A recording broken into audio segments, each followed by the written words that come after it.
आप सभी का दिल की गहराइयों से स्वागत है आज की नई कहानी और मेरे चैनल टॉप आइडियल स्टोरी में। चलते हैं आज की कहानी की तरफ। एक लड़का था जिसका नाम आनंद था। अपने माता पिता के साथ रहता था। अपने माँ बाप की एक लौती संतान था। आनंद की उम्र लगभग 22 साल की थी और अपनी बीए की पढ़ाई पूरी करने के बाद अब वह किसी कंपनी में जॉब करना चाहता था। पिछले 1 साल से वह कई कंपनियों में इंटरव्यू दे चुका था, लेकिन अभी तक वह बेरोजगार ही था। आनंद अपनी तरफ से पूरी कोशिश कर रहा था कि जल्द से जल्द उसे कोई अच्छी सी जॉब मिल जाए। वह रोज़ सुबह अपनी ईमेल को चेक करता कि शायद कोई इंटरव्यू की कॉल आई हो। आनंद अपने माता पिता से बहुत प्यार करता था, लेकिन अपने माता पिता की कुछ बातें आनंद को बिल्कुल भी पसंद नहीं थी। जैसे पंखा चलता छोड़ देने पर माँ का टोकना, बिना वजह ट्यूबलाइट जलती रहने पर पिताजी का बोलना, बेकार कागज डस्टबिन में गिराने के लिए कहना, या फिर पानी का नल अगर खुला रह जाए तो पानी की बचत पर पूरा 10 मिनट का लेक्चर दे देना। ये सब टोका टोकी से आनंद बहुत ही परेशान था। कई बार वह मन ही मन में सोचता कि जैसे ही मुझे कोई अच्छी सी नौकरी मिल जाएगी तो सबसे पहला काम मैं ये करूँगा कि एक अलग ही किराए पर घर लूँगा और वहाँ पर बिना अपने माँ बाप के अलग ही रहूँगा, जहाँ पर मुझे कोई टोका टोकी नहीं करेगा। खैर, आज सुबह फिर आनंद ने रोज की तरह अपनी ईमेल चेक करता है और उसे पता चलता है कि आज दोपहर 2 बजे एक मल्टीनेशनल कंपनी में उसका इंटरव्यू है। आनंद खुश हो गया कि आज तो ज़रूर मैं इंटरव्यू क्लियर कर ही लूँगा। जल्द ही वह इंटरव्यू के लिए तैयार हो जाता है और अपने पिताजी को बताकर इंटरव्यू के लिए कंपनी के ऑफिस की तरफ चल पड़ता है। आनंद टैक्सी में बैठकर बिल्कुल सही टाइम पर इंटरव्यू के लिए पहुंच गया। कंपनी का ऑफिस 3rd फ्लोर पर था। बिल्डिंग में लिफ्ट भी नहीं थी, इसलिए सीढ़ियां चढ़कर कंपनी के ऑफिस में जाना पड़ता था। इंटरव्यू देने आ रहे बाकी के कैंडिडेट्स भी सीढ़ियां चढ़कर ही जा रहे थे। आनंद ने भी सीढ़ियों पर चढ़ना शुरू कर दिया। उसके दिमाग में कई ख्याल भी आ रहे थे कि क्या मेरा इंटरव्यू क्लियर हो पाएगा, नौकरी मिलेगी या नहीं। तभी उसकी नज़र सीढ़ियों पर जलती हुई लाइट पर पड़ी। इतनी भरी दोपहर में लाइट जलाने की कोई ज़रूरत नहीं थी। माँ की ये बात आनंद के दिमाग में आ गई। उसने उस लाइट को स्विच ऑफ कर दिया और लाइट बंद कर दी। अभी वह सीढ़ियाँ चढ़ ही रहा था कि तभी उसकी नज़र कोने में रखे हुए डस्टबिन पर पड़ी, जिसके बाहर एक कागज का टुकड़ा गिरा हुआ था।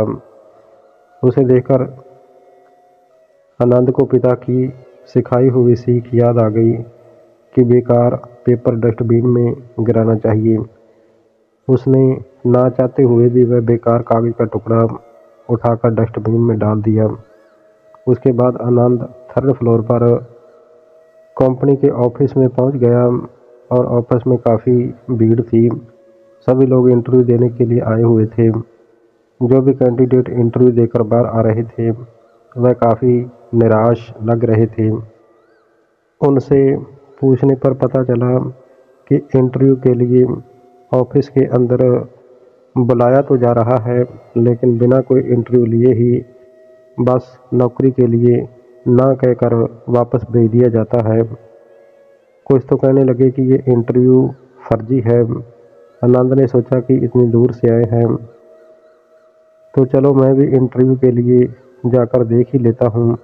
आनंद ऑफिस के अंदर दाखिल होता है। सामने की मेज पर 3 लोग बैठे हुए थे। शायद कंपनी के बड़े अधिकारी होंगे। आनंद जैसे ही उनके सामने बैठा तो उसने अपना परिचय दिया। तभी कंपनी के एक बड़े अधिकारी ने कहा कि आनंद, आपको ये नौकरी दी जाती है, आप कल से ऑफिस ज्वाइन कर सकते हो। आनंद को जैसे ये मजाक लग रहा था। आनंद ने कहा कि बिना किसी इंटरव्यू के, बिना किसी सवाल जवाब के आपने मुझे नौकरी कैसे दे दी, मुझे समझ में नहीं आया।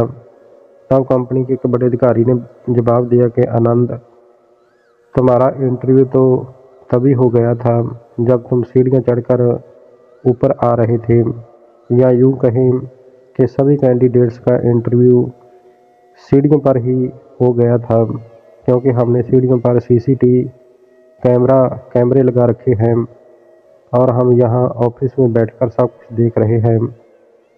अभी तक हमने कम से कम 150 से भी ज़्यादा लोगों को उसमें देखा है, लेकिन किसी ने भी उस जलती हुई लाइट को बंद नहीं किया और ना ही वह वेस्ट पेपर उठाकर डस्टबिन में डाला है, जबकि हमारा डिसीजन यही था कि वह आदमी जो ये दोनों काम करता हुआ आएगा उसी को नौकरी मिलेगी, और तुमने ये दोनों काम किए हैं, इसलिए तुम इस नौकरी के हकदार हो। वह अधिकारी बोला कि आनंद, लाइट बंद करना एक मामूली बात है, लेकिन इससे तुम्हारा नज़रिया पता चलता है कि तुम फजूल खर्ची के बिल्कुल खिलाफ हो, यानी कि तुम कंपनी के रिसोर्सेस को भी बहुत ही अच्छी तरह से यूटिलाइज करोगे। और दूसरी बात ये कि तुम्हारा वेस्ट पेपर को उठाकर डस्टबिन में डालना हमें बताता है कि तुम्हारे माता पिताजी ने तुम्हें बहुत ही अच्छे संस्कार दिए हैं, जो कि हमारे लिए बहुत ही फ़ायदेमंद होंगे। आनंद ये सब कुछ सुनकर मन ही मन में अपने आप पर शर्मिंदा हो रहा था। मॉडर्न लाइफ में भी ऐसे ही बहुत से युवा हैं जिन्हें अपनी लाइफ में फ्रीडम तो चाहिए, वह अपने सारे डिसीजन खुद लेना चाहते हैं, इसलिए उन्हें अपने पेरेंट्स की छोटी छोटी बातें भी बर्दाश्त नहीं होती। जबकि सच्चाई तो ये है कि माँ बाप को इस दुनिया और ज़िंदगी का हमसे ज़्यादा तजर्बा होता है। हमें उनकी बात को बहुत ही ध्यान से सुनना चाहिए और उस पर अमल करना चाहिए। तो प्यारे दोस्तों, ये थी आज की मोटिवेशनल कहानी। अगर ये कहानी आपको पसंद आई हो तो कृपया मेरे चैनल टॉप आइडियल स्टोरी को लाइक, शेयर और सब्सक्राइब ज़रूर कर देना। हमेशा अच्छा सोचो, अच्छा करो और खुश रहो। आप सभी का धन्यवाद। वंदे मातरम। जय भारत।